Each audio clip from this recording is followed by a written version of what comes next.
folks, this is a reply of a comment of a video which I done yesterday, which is NATO war plans for World War III.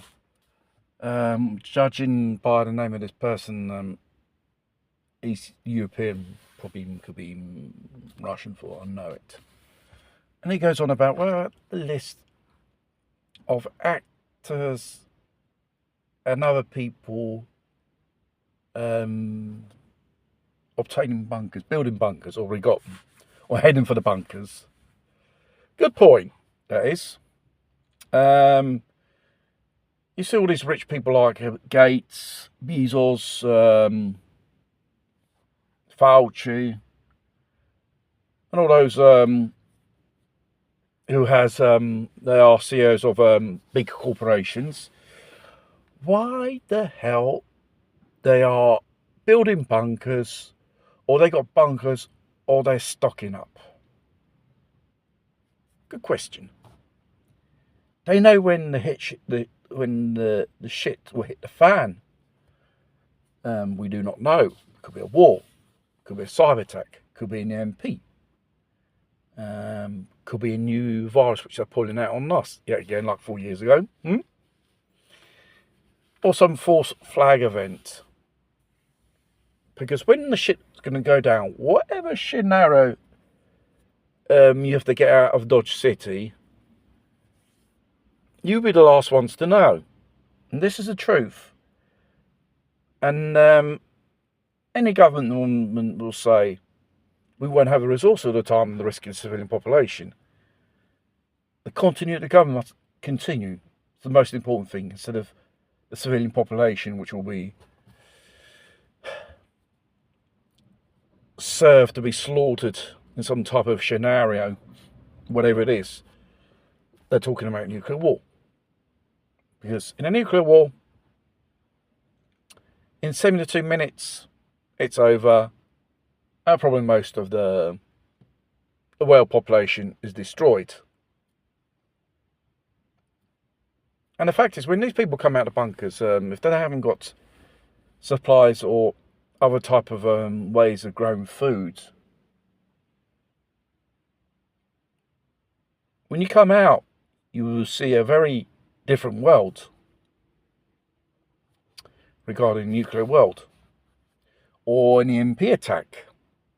There won't be electricity unless your electronics and electrics are shielded from these electromagnetic pulses.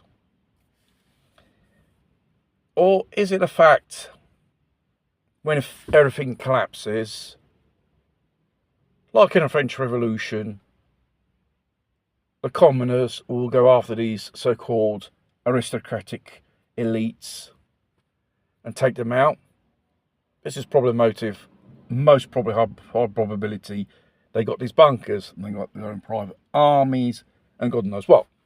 But when you have no resources to pay your private armies, probably your private army will take over them and probably take over the whole bloody damn thing, or the joint and resources, and take out these elites. You never know.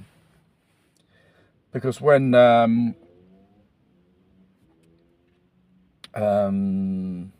what you would call it, there is a crisis, whatever it is, whether it's a war or an NPM, people will just go in total panic mode. And the chaos and confusion created from such event will be a bigger killer than the event itself. This is a known fact amongst them. Governments, think tanks.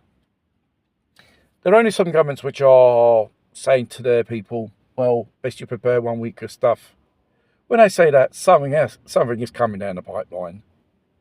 What the bloody hell it is, no one knows. Because if it's a nuclear event, you need more than 2 weeks of food. And whatever food and resources still around, people coming after the aftermath of such event, they'll be fighting for each other for food. And food runs out, they'll start eating each other. And the possibility to grow food, they say, due to the dust going into that, out into the high atmosphere of the Earth, will block out the sun for 8 years. Therefore, they say nuclear winter. And plus it will weaken the ozone layer when the sun reappears. And therefore ultraviolet rays will be harmful to us and even for plant life because they're not shielded for this new type of adaptation, I should say. And they were the first ones to jump off the ship when it starts sinking. A bit like the Titanic. But the fact is, if you don't know how to survive in these events, sooner or later you're going to perish. And this is an actual fact.